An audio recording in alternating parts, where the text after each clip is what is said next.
Hi everybody, it's Area 1 registered dietitian, certified diabetes care and education specialist, and I've had type 1 diabetes for 28, almost 29 years. I was diagnosed when I was 4. I'm 32 years old. I've been on pumps for about 25 years, and I'm certified with all the pumps. So Medtronic, Tandem, Omnipod, and soon to be with Beta Bionics, which I'm excited to talk to you more about. So today I'm going to talk about something that might be a little bit crazy. I don't know how to put it, but I want to talk about bolusing when your blood sugar is low going into a meal.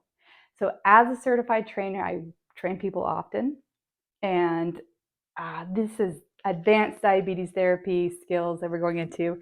Before we jump in, just know that you should always work with your diabetes educator and your doctor, and you should always have your management tailored to your specific needs. Everybody's diabetes is different, and it should be tailored to you. First, with all AID systems, so automated insulin delivery systems, the pump is using a CGM and looking at where the blood sugar is trending, looking at your settings, looking at your total insulin, and it's adjusting insulin delivery to help you have better control.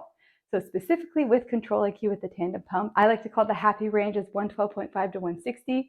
The pump is using your current profile and your settings, watching your total insulin, using your correction factor to know how to adjust your insulin delivery.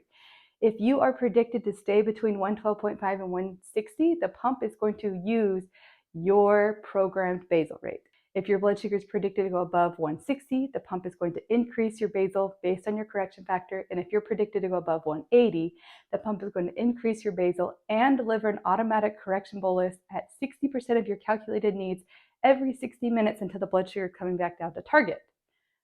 On the flip side, if you're predicted to go below 112.5 within the next 30 minutes, the pump is going to reduce your basal. And if you're predicted to go below 70, it's going to completely suspend your basal. So if you look at the Control-IQ icons, I like to say this is like a traffic light. The blue should be green, and the blue means it's the go sign giving you more insulin. Yellow means it's slowing down, and red means it's stopped. Whenever you see that red bar on your screen, that means that the basal insulin is completely suspended. However, if you are in a bolus or an extended bolus, that can still happen, but the basal is completely suspended.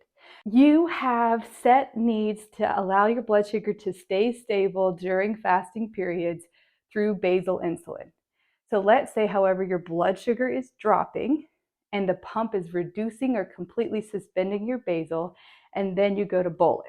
The pump will say to reduce your food bolus because your blood sugar is below target. With Control-IQ, specifically, the target blood sugar is 110. And so if you're below 110, even if you're 109, the pump will still want to reduce your insulin out of your food bolus to do a reverse correction. So I do not let the pump take insulin out of my food bolus when my blood sugar is low going into a meal. The reason for this is because you have that neutral state of basal insulin delivery that your body requires. And because these systems, specifically with the Tslim with Control-IQ, because it's looking 30 minutes into the future, the pump is going to be reducing your basal and perhaps even suspending your basal before you go into that meal.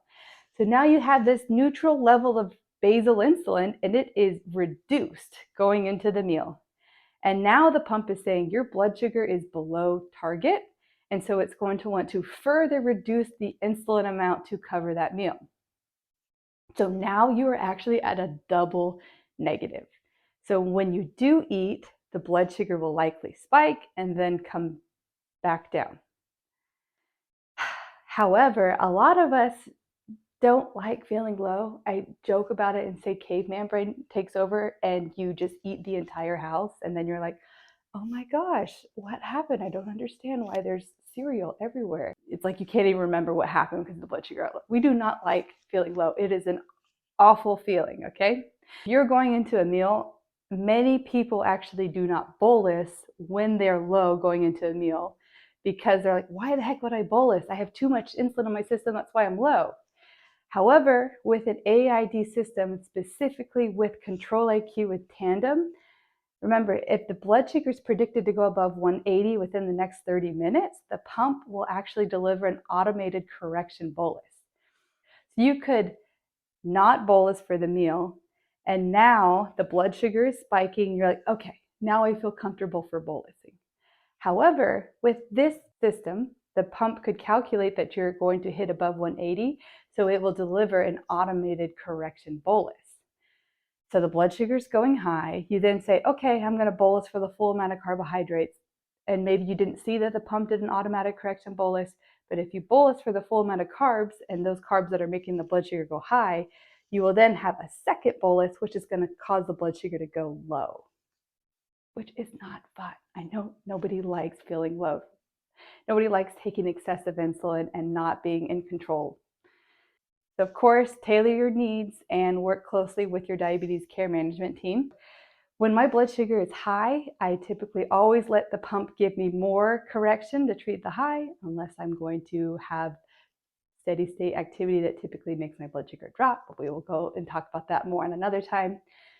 So I typically say, yes, give me more insulin when my blood sugar is above target. And if I'm going low into the meal, I still bolus because I know I'm at a negative basal going into it. And I do not let the pump take insulin out of my food bolus. Okay, so I know that's a lot to think about. So obviously, if you're trying anything, I'm going to stress it again, everybody's diabetes is different. You got to work with your diabetes education care team. And if you are trying something, do it earlier on in the day so you can be monitoring your blood sugar carefully. Okay, well, I hope that's been helpful for you. If you want to learn more and connect with me, you can visit me at my website at abovediabetes.com, and I will see you next time.